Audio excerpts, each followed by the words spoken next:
Oke, halo Jihan, halo semuanya.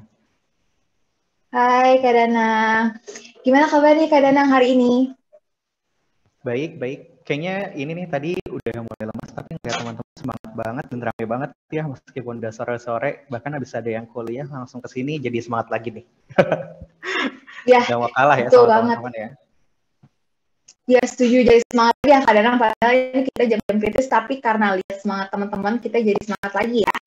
Oke, Kak Danang gimana nih? Lagi di mana Kak sekarang? Lagi di kantor nih, jadi tetap masuk kantor lah ya, nggak ikut cuti bersama. Oke, tetap kantor ya Kak, walaupun hari pertama. Oke, Yes. karena Kak Danang udah semangat nih untuk memberikan materi ke kalian hari ini. Dan oke, Kak Danang udah siap ya Kak untuk sesi sehari hari ini? Aku mau nge-share dulu. Sudah, bismillah ya. Oke, kalau begitu waktu dan layar aku persilakan kepada Kak Danang. Silakan Kak Danang. Oke, terima kasih banyak Jihan. BTW aku masih di disable untuk share screen.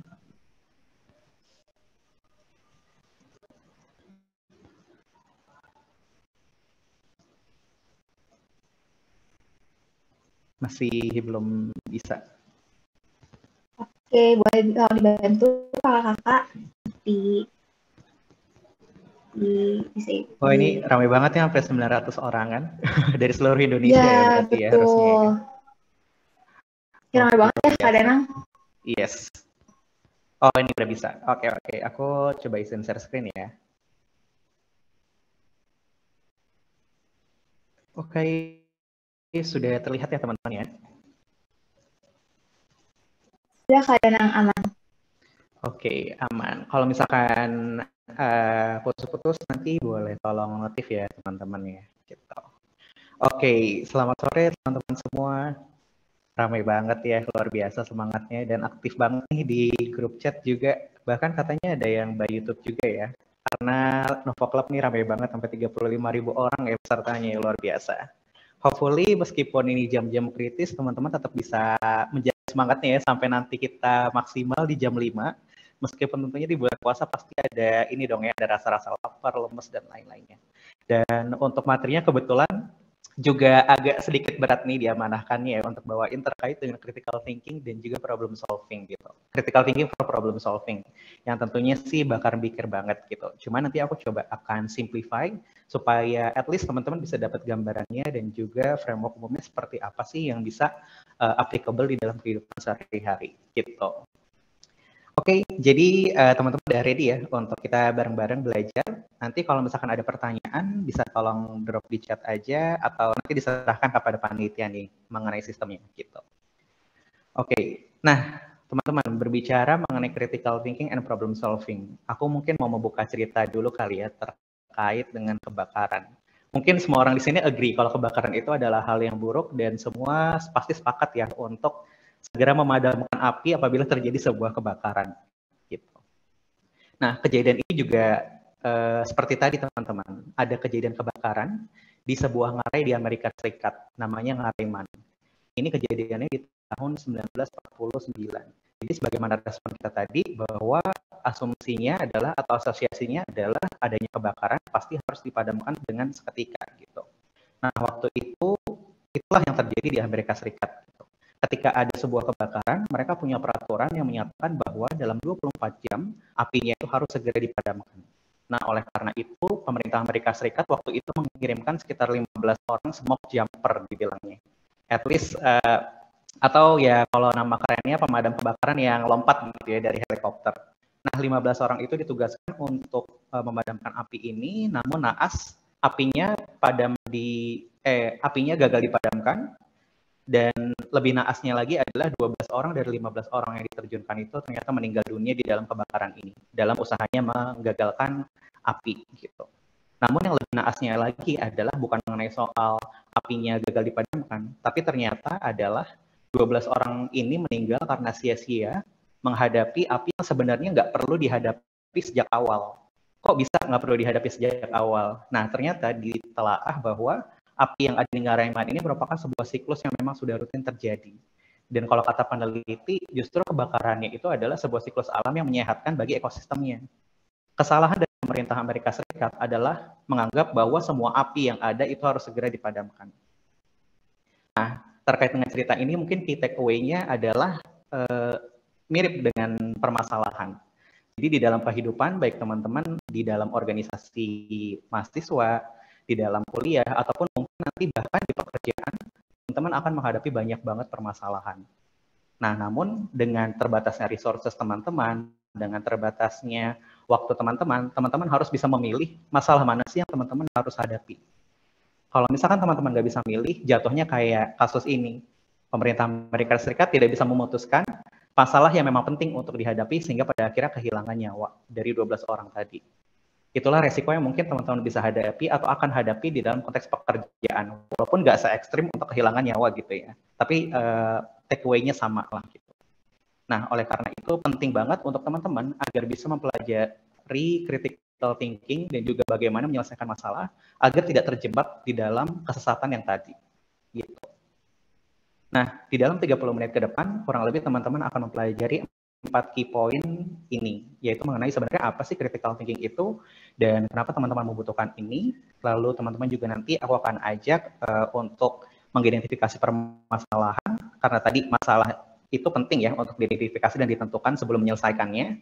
Dan yang ketiga tentunya alur berpikir secara umum terkait dengan penyelesaian masalah seperti apa. Dan terakhir, bagaimana sih cara teman-teman untuk bisa mengasah critical thinking.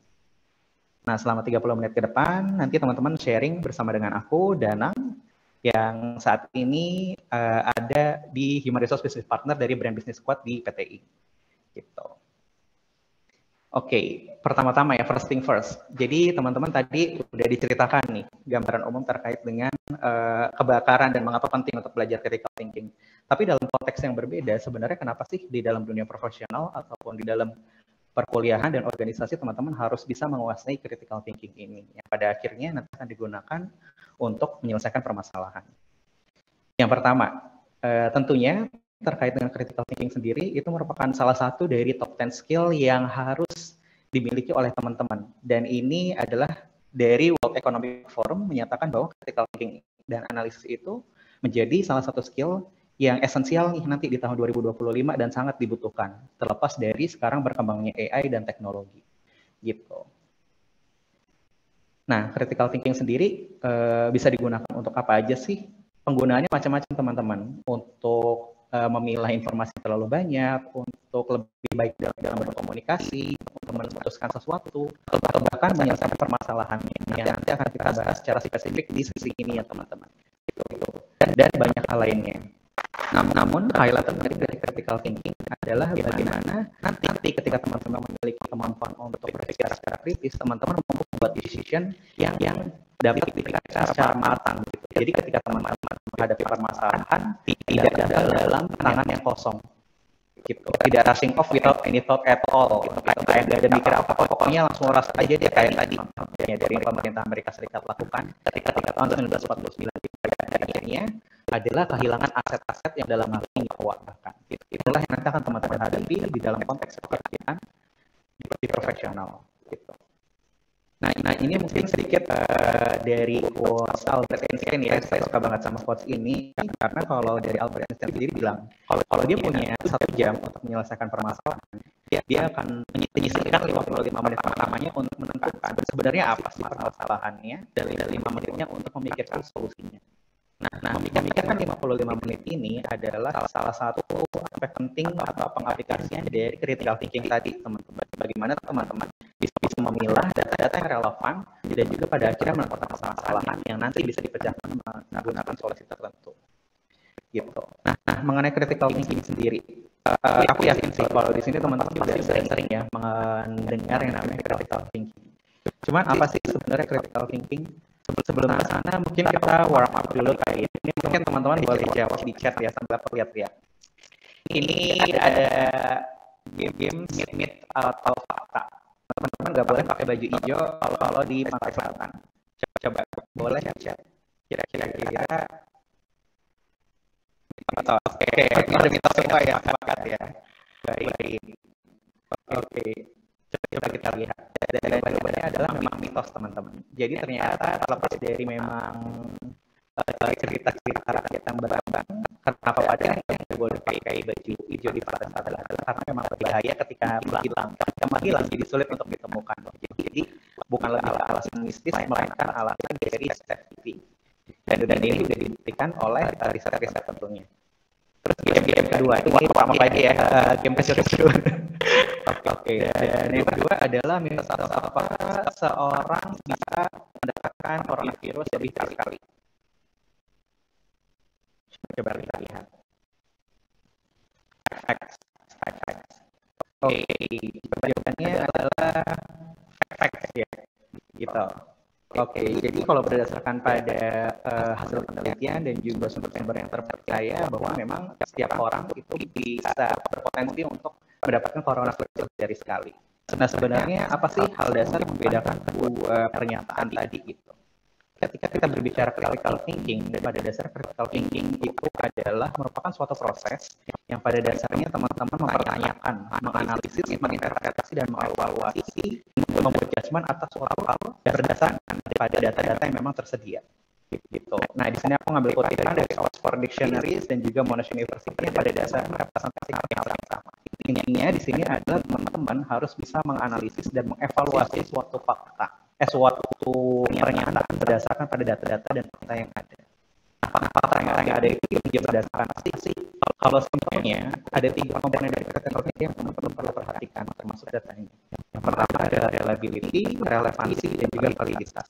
Reliability itu maksudnya apa? Reliability lebih ke apakah data yang mendukung pernyataan yang tadi itu memang konsisten untuk dijadikan sebagai dasar dari pernyataan yang tadi. Contohnya misalnya dari pernyataan yang pertama ya, gak boleh pakai baju hijau karena nanti orang-orang yang pakai baju hijau hilang. Apakah memang setiap orang yang pakai baju hijau ke pantai selatan hilang semua? Kan enggak ya gitu. Karena kalau yang kedua, ketika kita berbicara mengenai virus, dari sampel yang ada, majority terinfeksi kembali nih sama orang itu. Jadi itu memang konsisten untuk bisa dijadikan sebagai dasar untuk pernyataan sebenarnya dalam hal ini bisa digunakan untuk mengambil suatu keputusan gitu. Dan yang kedua adalah relevan. Apakah ada data-data yang tersedia itu suitable dan juga cocok nih dengan fakta yang disajikan. Kalau misalkan mau ambil contoh lagi yang tadi coronavirus, hal tersebut ternyata bisa terinfeksi lagi orang yang sama itu pada case coronavirus. Kalau misalkan datanya merepresentasikan pada adenovirus yang berbeda itu kan tidak relevan gitu. Dan yang ketiga adalah validitas. Apakah datanya ini memang benar dan akurat secara logika? Di sini harusnya adalah kausalitas. Memang hal itu menyebabkan atau tidak, dan itu berdasarkan pada pengujian dari hipotesis. Gitu. Pada prinsipnya 3 ini sih teman-teman yang bisa dipakai untuk meninjau atau dijadikan sebagai landasan untuk berbicara secara kritis dan membedakan fakta yang memang fakta yang membedakan pernyataan yang memang sebuah fakta atau yang sebuah itu mitos.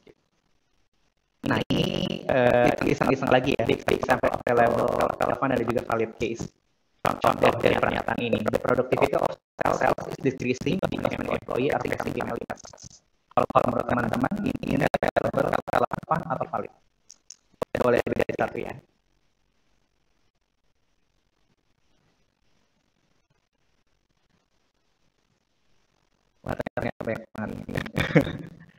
Oke, macam-macam ya jawabannya ya. Nah, ini sebenarnya masih belum merepresentasikan semuanya.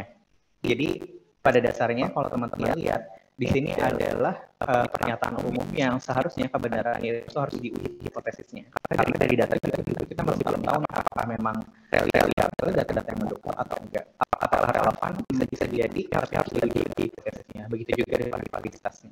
Intinya dalam proses critical thinking teman-teman adalah mempertanyakan semua pernyataan yang memang diberikan kepada teman-teman. Dalam hal ini bukan untuk ngejudge atau ngejatuhin ya, tapi untuk mencari kebenaran apakah yang terhadapi itu benar-benar real atau enggak, dan pada akhirnya worth untuk kita pay attention to atau enggak gitu.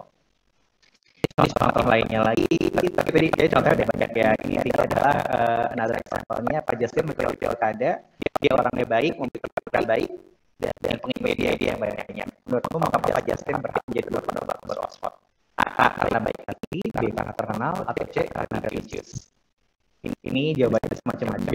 Tidak ada, karena 3 hal tersebut tidak ada kaitannya dengan pemimpin gitu. Ini salah satu contoh untuk berpikir kritis gitu. Bagaimana teman-teman melihat suatu pernyataan.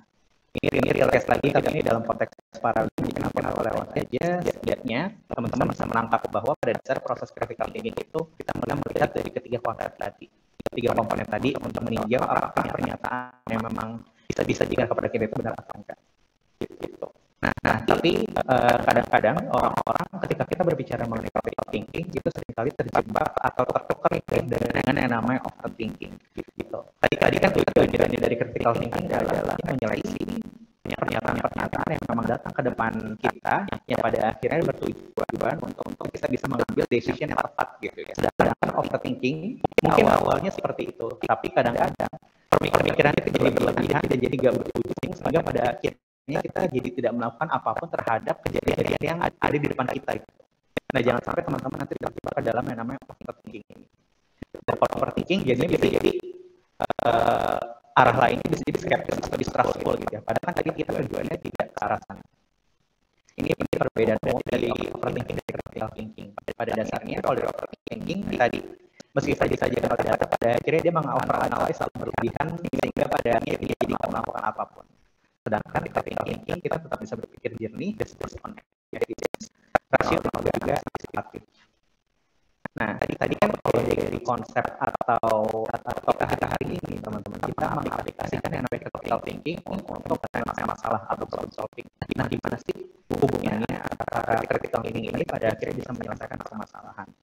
Tentunya pertama tadi ya sesuai dengan quotes-nya Albert Einstein bahwa kita harus define dulu nih atau mendefinisikan dulu sebenarnya permasalahannya apa sih di dalam konteks problem solving. Nah, ini mungkin ada fakta-fakta itu, atau mungkin kenyataan-kenyataan kejadian-kejadian yang dihadapi di dalam kehidupan sehari-hari, baik dalam kehidupan kantor, kuliah, ataupun organisasi. Nah, dari berbagai macam hal di sini, sebenarnya apakah semua ini itu adalah masalah atau bukan? Nah, pertanyaannya adalah apa masalah buat lo? Nah, teman-teman ketika menghadapi sebuah aduan atau mungkin kejadian atau hal yang kalau kata orang lain kayaknya itu harus bisa diselesaikan, harus banget untuk diselesaikan. Teman-teman harus menentukan dulu sebenarnya ini masalah atau bukan. Jadi sebenarnya ada dua hal yang bisa membedakan masalah dan juga permasalahan. Bedanya tahu nggak teman-teman antara masalah dan juga permasalahan? Persoalan, bukan permasalahan. Permasalahan dan masalah itu sama. Jadi bedanya permasalahan dan persoalan. Kalau persoalan ini intinya adalah hal-hal yang nggak harus diselesaikan segera, tapi dia akan lebih baik kalau diselesaikan. Cuman nggak harus diselesaikan gitu. Contohnya misalnya cat rumah bopeng nih gitu. Itu persoalan, tapi harus diselesaikan atau enggak juga belum tentu. Karena jadi cat rumahnya bopeng belum tentu bakal bikin rumahnya rubuh gitu. Beda lagi kalau ternyata cat rumahnya bopeng itu bisa menyebabkan rumah itu jadi rubuh. Nah, itu adalah sebuah masalah. Intinya masalah adalah harus diselesaikan, sedangkan persoalan itu nggak harus diselesaikan. Dan satu lagi yang membedakan antara masalah dan persoalan adalah masalah itu selalu berkaitan dengan tujuan. Berkaitannya bagaimana masalah itu kalau nggak diselesaikan, dia akan mengganggu tercapaian dari tujuan. Nah, mungkin mulai dari titik ini aku akan mencoba untuk menyajikan statement-statement atau case yang ada di korak-korak yang teman-teman gitu. Jadi teman-teman mungkin harus adjust sedikit nih terkait dengan case-case-nya yang mungkin nanti teman-teman akan berguna juga ketika sudah lulus gitu. Nah, di sini ada 3 hal atau 3 pernyataan, yaitu produktivitas perusahaan turun 20% di kuartal 4 2022. Yang kedua, perusahaan belum menerapkan balance scorecard untuk meninjau performance management.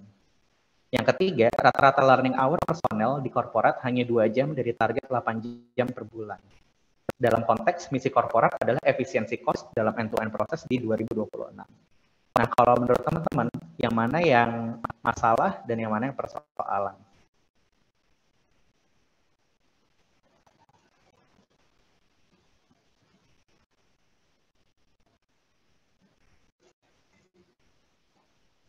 Produktivitas menurun, oke. Oke, kuartal 4 menurun ya. Kayaknya tadi udah 3 orang yang jawab yang namanya masalah itu yang ada di bagian kiri. Nah, kita coba lihat ya. Benar jawabannya. Jadi yang di bagian kiri itu adalah masalah, yang di bagian kanan adalah persoalan. Sedangkan yang di tengah apa nih kira-kira? Kalau kita lihat itu adalah keinginan, bukan persoalan atau masalah. Kenapa keinginan? Karena perusahaan belum menerapkan balance scorecard untuk peninjauan performance management. Emang kenapa? Emang apa masalah yang ditimbulkan? Belum tentu ada kan? Bisa jadi dengan performance management metode yang lain, itu perusahaan tetap baik-baik aja. Jadi itu sebagai representasi sebagai keinginan aja, belum menerapkan si performance balance scorecard gitu. Padahal pakai tools lain juga ternyata bisa-bisa aja tuh. Jadi bukan persoalan ataupun masalah yang nggak harus diselesaikan dalam waktu dekat atau dalam jangka waktu panjang. Gitu. Sedangkan kalau yang di bagian kanan memang berbeda dengan kondisi ideal, tapi pada akhirnya belum tentu hal tersebut harus diselesaikan sekarang juga. Gitu. Jadi belum tentu dia sebuah masalah, tapi merupakan persoalan yang masih bisa diselesaikan untuk nanti. Nah, sampai sini kira-kira teman-teman ini nggak ya, agak fed up nggak ya dengan banyaknya fakta yang disajikan? Kalau misalkan teman-teman mau slow down, bisa bilang di chat ya teman-teman ya. Gitu. Nah, tapi ini intinya adalah bagaimana teman-teman menentukan permasalahan dan juga persoalan, dan pada akhirnya teman-teman harus bisa identify masalah yang pada akhirnya teman-teman nanti harus selesaikan. Nah, terkait dengan bagaimana mengidentifikasi masalah ini, kaitannya erat nih dengan yang namanya kompetensi analysis and judgment. By the way, kompetensi analysis and judgment ini merupakan salah satu kompetensi bila ingin menjadi seorang Paragonian, yaitu bagaimana teman-teman mengidentifikasi masalah dan juga mempropos solusi yang pada akhirnya bisa relevan. Kalau dilihat dari jalurnya adalah mulai dari deskriptif analisis sampai pada akhirnya preskriptif. Untuk deskriptif itu adalah output dari proses critical thinking tadi teman-teman, yaitu mengidentifikasi apa sih sebenarnya masalahnya, yang pada akhirnya teman-teman bisa melakukan preskriptif analisis, yang pada outputnya adalah solusi apa yang ditawarkan untuk menyelesaikan masalah tadi. Seringkali proses analytical thinking ini secara keseluruhan disebutnya strategic thinking. Gitu. Mungkin teman-teman sering dengar ya namanya strategic gitu. Nah, kenapa sih pada akhirnya kita harus berpikir secara runut seperti ini? Yang pertama tentunya tadi, agar teman-teman tidak jump to conclusion. Nggak jelas nih masalahnya apa, akar masalahnya apa, atau langsung solusi aja. Nah, ini bukan yang nggak bisa dilakukan ya, bisa dilakukan, tapi harus orang-orang memang sudah berkecimpung lama di bidangnya, atau udah dibilang udah punya wisdom gitu. Sedangkan kalau bagi kita yang masih baru-baru, atau mungkin pengalaman kerjanya nggak begitu lama, tentunya harus membiasakan berpikir runut seperti ini, supaya pada akhirnya itu bisa terlatih dengan benar. Gitu. Jadi nggak apa-apa jump to conclusion. Semua didasari oleh pada data-data yang valid dan juga relevan, sebagaimana yang di critical thinking tadi. Nah, untuk proses identifikasi masalah sebenarnya bisa ditinjau juga dengan yang namanya 7 so what. Ini merupakan salah satu tools aja sih teman-teman untuk introduce gimana sih teman-teman melihat masalah, karena setelah yang tadi ya, masalah itu harus segera diselesaikan. Yang kedua karena mengganggu tujuan, dan yang ketiga tentunya masalah itu menjadi sebuah masalah adalah karena dia memberikan dampak yang besar kepada perusahaan atau ke dalam hidup teman-teman atau ke dalam kehidupan organisasi teman-teman dan lain-lainnya gitu. Dan dalam kondisi ini atau dalam konteks ini, aku menyajikan contoh-contoh di dalam korporat. Nah, aku ngambil yang tadi ya teman-teman ya, yang 2 case tadi. Yang pertama adalah produktivitas perusahaan turun di 20% di kuartal 4 2022 dibandingkan dengan rata-rata learning hour personel. Gitu.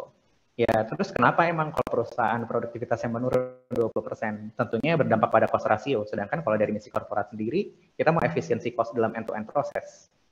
Ya, terus kenapa emang kalau misalkan ternyata berdampak pada cost ratio? Ya, tentunya terjadi peningkatan labor cost dan penurunan revenue. Ya, terus kenapa emang kalau labor cost dan juga penurunan revenue terjadi? Ya, pada akhirnya ya tidak efisien dan bertentangan dengan tujuan. Jadi pada dasarnya framework 7 so what ini digunakan untuk meninjau dampak yang bisa ditimbulkan dari adanya masalah tadi. Untuk melihat sebenarnya seberapa urgent sih dari masalah yang kita hadapi. Gitu. Sehingga pada akhir kita mau jump untuk menyelesaikan masalah tersebut. Nah, kita coba komparisikan dengan yang contoh satu lagi ya teman-teman, yang tadi persoalan. Rata-rata learning hour personel di korporat hanya 2 jam dari target 8 jam per bulan. Ya, terus kenapa emang kalau cuma 2 jam dari 8 jam target? Tidak terupdate terkait dengan tren atau knowledge baru. Ya, terus kenapa emang kalau nggak terupdate dengan tren knowledge terbaru? Ya, tentunya kapabilitasnya nggak bertambah dong. Ya, terus kenapa kalau kapabilitasnya nggak bertambah? Tentunya tidak menjadi semakin efisien dalam bekerja. Nah, tapi pernyataan terakhir di sini juga harus diuji asumsinya. Karena bisa jadi bisa valid, bisa enggak. Nah, itulah yang harus dilakukan dalam pengujian hipotesis. Gitu. Nah, kalau misalkan teman-teman bandingkan terkait dengan dua hal ini, yang secara direct berimpact terhadap misi dari korporat atau tujuan adalah yang mana? Yang kiri bukan, gitu. Jadi yang kiri ini merupakan suatu permasalahan yang memang harus segera di-tackle. Begitulah teman-teman ketika meninjau, nanti ketika teman-teman bekerja di dalam perusahaan, teman-teman tuh bakal banyak banget dihadapkan oleh berbagai macam masalah. Dari stakeholder A, B, C, D, sampai Z, semuanya bilang ada masalah yang harus diselesaikan. Tapi balik lagi tadi, teman-teman punya waktu dan juga resource yang terbatas, sehingga teman-teman harus memilih sebenarnya yang mana sih yang mau diselesaikan lebih dulu, yang tentunya dilakukan dengan tadi, menggunakan Seven SWOT ini untuk meninjau dampaknya, dan juga menilai sebenarnya ini harus dilakukan segera atau enggak sih, urgent atau enggak. Gitu. Nah, tools lain adalah dalam proses identifikasi bisa juga dengan menggunakan Eisenhower Matrix. Sebenarnya prinsip dasarnya adalah sama aja teman-teman, yaitu untuk meninjau apakah ini penting atau enggak dan juga urgent atau enggak. Jadi dari time bound dan juga importance dan enggaknya. Gitu. Pilih yang mendesak, yang tadi udah dijelaskan di slide sebelumnya, dan juga yang kedua adalah tinjau dari keseluruhan. Mana sih sebenarnya yang paling berdampak? Sedikit tips, ketika teman-teman meninjau berdasarkan Eisenhower Matrix dan juga pemetaan dari yang sebelumnya, segera pilih yang nomor 1 dan juga nomor 2. Gitu. Intinya di sini adalah teman-teman memilih permasalahan memang important. Jangan sampai yang nggak penting nih untuk dipilih. Gitu. Jadi we have to do prioritize. Nah, ketika sudah teman-teman menentukan permasalahannya nih, dengan menggunakan critical thinking, menggunakan framework SWOT, teman-teman udah dapat nih masalah yang memang urgent dan juga important. Nah, terus sampai pada akhirnya teman-teman tadi ya, dari deskriptif analisis bisa ke preskriptif atau memberikan sebuah solusi, gimana sih tahapannya? Nah, di sini ada yang boleh share nggak ya, kalau di chat seperti itu? Atau terlalu panjang ya?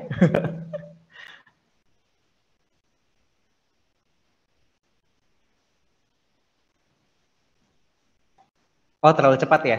Oke. Aku akan pelan-pelan ya.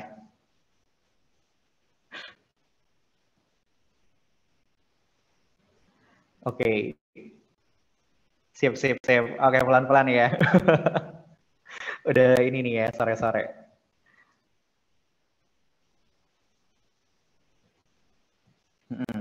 Pertanyaannya adalah, kalau dari tadi ya, ketika teman-teman udah menemukan yang disebut sebagai masalah, terus pada akhirnya sampai kepada sebuah solusi, gimana sih urutan logika teman-teman menurunkan dari masalah tadi ke sebuah solusi?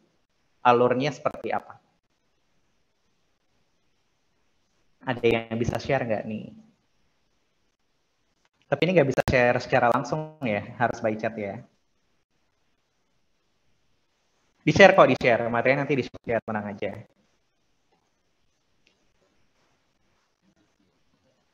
Oke. Nah, jadi mungkin langsung aku jawab aja kali ya, teman-teman ya. Nah, jadi kan kita udah belajar ya terkait dengan, aku coba recap lagi supaya kita coba kembali fokus ya di sore-sore yang mendekati masa-masa kritis ini dan juga mendekati buka ya, udah nggak sabar kayaknya buka. Nah, kita coba recap lagi. Tadi kita belajar yang disebut sebagai critical thinking.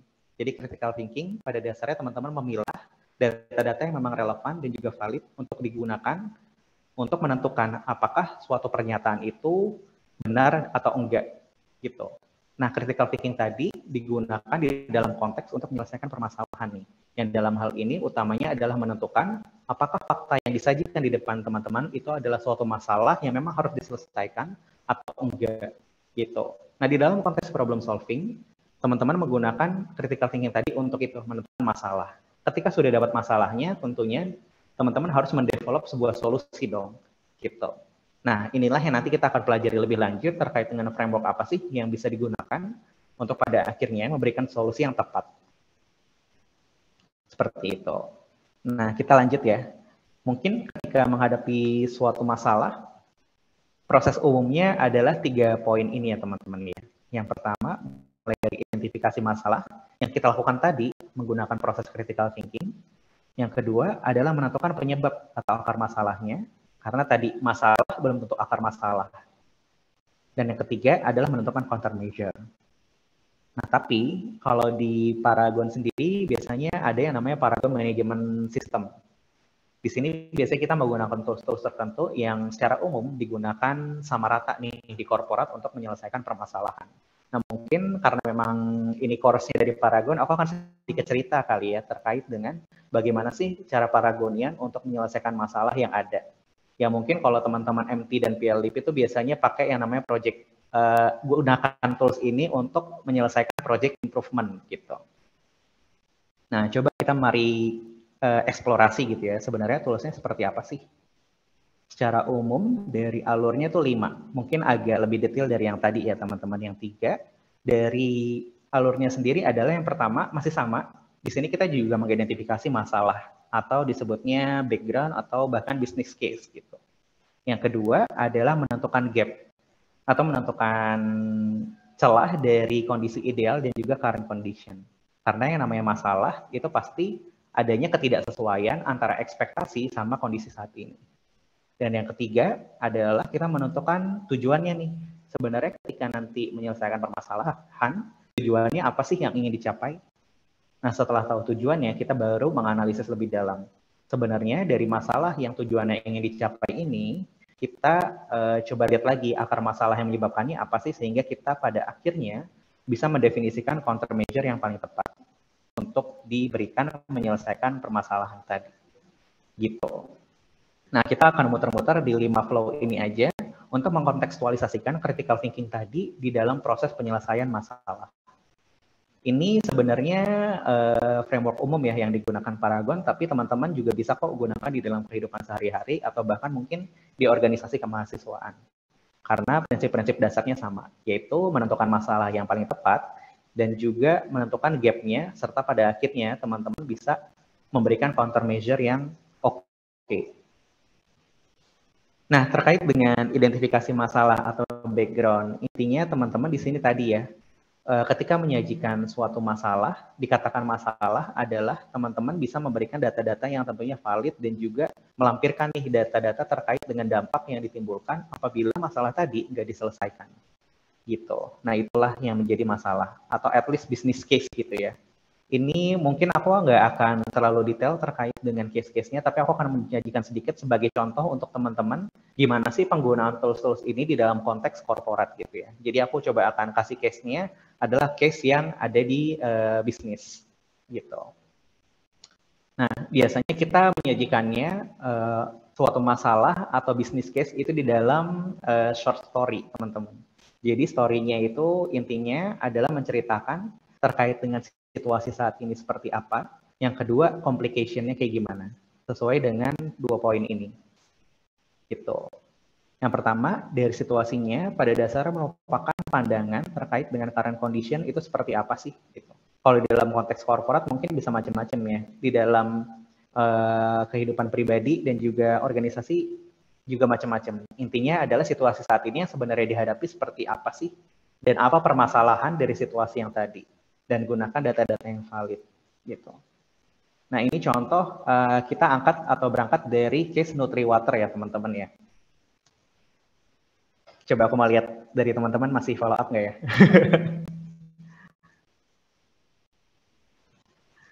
Oke, hadir ya, aman ya. Oke, wah ini di sini ada yang memberikan ini ya alur berpikirnya ya. Oke, kurang lebih sama kok teman-teman sama yang diberikan di chat ya. Gitu. Aman. Oke, kita lanjut ya. Kita baru di stage pertama nih untuk menyajikan suatu permasalahan. Ini penting banget ketika nanti mungkin teman-teman ketika bekerja mempresentasikan project yang ingin dilakukan gitu ya. Ketika mempresentasikan project, tentunya teman-teman ingin project-nya itu di-buy-in kan sama stakeholder yang ada. Nah, gimana sih cara buy-in-nya? Teman-teman bisa gunakan framework ini. Gitu ya, itu dengan menggunakan framework business case, intinya menyajikan situasi yang ada dan juga complication-nya. Situasi yang ada dari contoh Nutriwater ini adalah PT Nutri berencana untuk meluncurkan produk baru namanya Nutriwater. Visinya dan misinya adalah untuk membuat makanan yang paling autentik dan relevan dengan konsumen. Teman-teman di sini lihat ya, boldnya adalah untuk membuat makanan yang paling autentik dan relevan dengan konsumen. 1 bulan lalu, PT Nutri menjalankan testing Nutriwater kepada sampel segmentasi Gen Z di Beachhead Market untuk menguji relevansi produk yang akan diluncurkan dengan target konsumen. Intinya dia meluncurkan untuk melihat apakah Nutri-Water ini relevan atau enggak. Karena sesuai dengan misinya tadi ya, si PT Nutri ini ingin semua produknya itu autentik dan relevan dengan konsumen. Jadi itu penting banget nih yang namanya relevansi. Tapi permasalahannya adalah berdasarkan hasil testing dan analisis data, ditemukan bahwa tingkat relevansi dan kepuasan produk performance Nutri-Water hanya sebesar 40%. Padahal ekspektasinya adalah 95% gitu. Berarti di sini ada gap dong. Ada ketidaksesuaian antara yang namanya ekspektasi dan juga situasi yang dihadapi. Nah, apakah ini masalah? Balik lagi, tadi definisi masalah adalah apa yang pertama? Relevan dengan tujuan, berimpact kepada tujuan. Kalau misalkan itu muncul, akan terganggu nih tujuannya. Kalau kita ngebandingin komplikasi dan juga situasinya, nyambung nggak ya sama yang syarat tadi? Di sini relevansinya masih rendah banget, dan di sini misinya adalah membuat produk paling relevan. Berarti nyambung dong ya, kalau misalkan dia relevansinya rendah, pada akhirnya produknya jadi nggak relevan nih, nggak sesuai dengan misinya, dan tentunya pada akhirnya bisa berdampak pada bisnis untuk kehilangan opportunity gitu. Dan yang kedua adalah tentunya apa yang disebut sebagai masalah adalah menimbulkan dampak yang besar. Tadi ya, important dan urgentnya.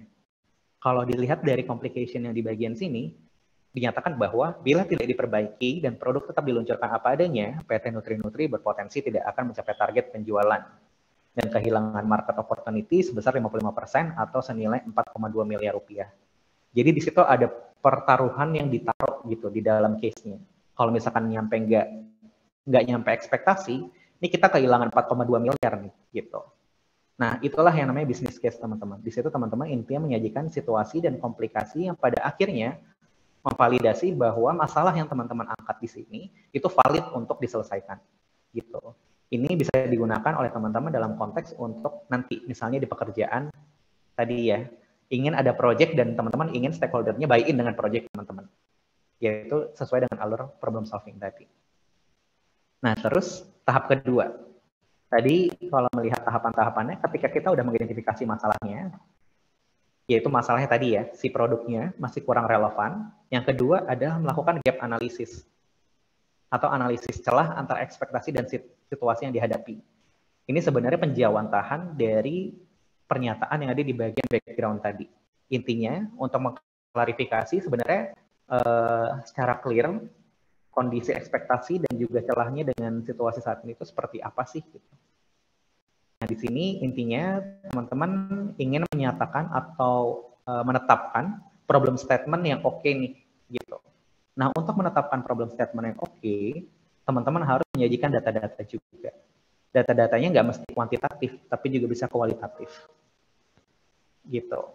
Nah, ini adalah contoh-contoh aja ya teman-teman ya. Intinya di dalam tahap gap ini adalah menyajikan ketidaksesuaiannya, gitu. Supaya kelihatan lebih jelas. Dan yang ketiga adalah menentukan objektif.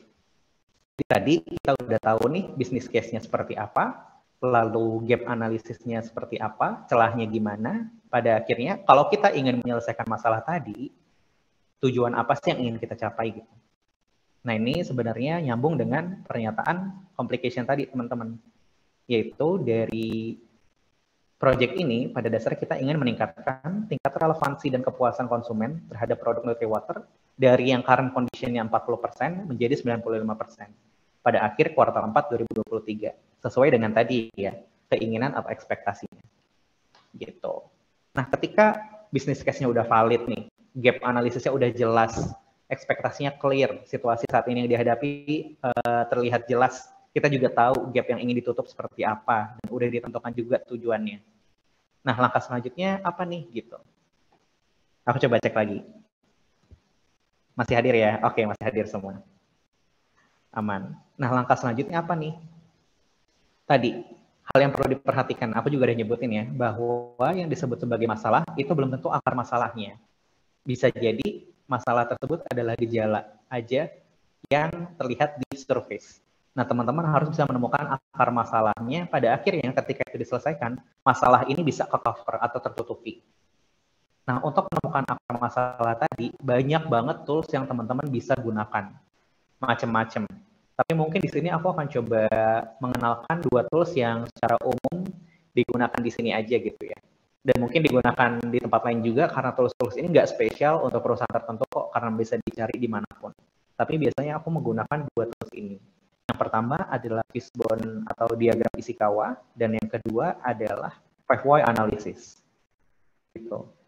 Pada dasarnya, Fishbone dan juga 5 why analysis ini digunakan untuk menemukan akar masalah dari suatu permasalahan yang terjadi. Nah, cara penggunaannya gimana? Yuk kita coba telaah gitu ya satu-satu. Nah, terkait dengan tools ini biasanya bisa digunakan secara terpisah, teman-teman. Teman-teman bisa menggunakan diagram Ishikawa atau Fishbone ini sendiri, bisa menggunakan 5 why-nya juga sendiri gitu, nggak terkait. Tapi bisa juga digunakan dengan saling terkait dan bahkan itu bisa memperdalam analisisnya. Dengan mendalami analisis tentunya nanti ketika teman-teman menentukan solusi yang mau diberikan, itu harusnya bisa lebih valid dan juga tajam untuk menyelesaikan masalah tadi. Nah, biasanya yang pertama aku lakukan adalah, atau biasanya teman-teman Paragon yang lakukan adalah menentukan possible root cause menggunakan Fishbone analysis. Possible root cause maksudnya apa? Jadi kita kan tadi ya dari suatu masalah itu possibility akar masalahnya banyak ya teman-teman ya. Nah, melalui Fishbone analysis ini teman-teman nge-list down dulu tuh. Sebenarnya akar masalah yang memungkinkan untuk menyebabkan masalah tadi terjadi itu apa aja sih gitu. Biasanya dipetakan dalam 6 aspek ini, mulai dari people, proses, equipment, management, environment, dan juga material. Pokoknya segala macam yang possible untuk menyebabkan masalah tadi itu ditulisin aja di sini. Gitu.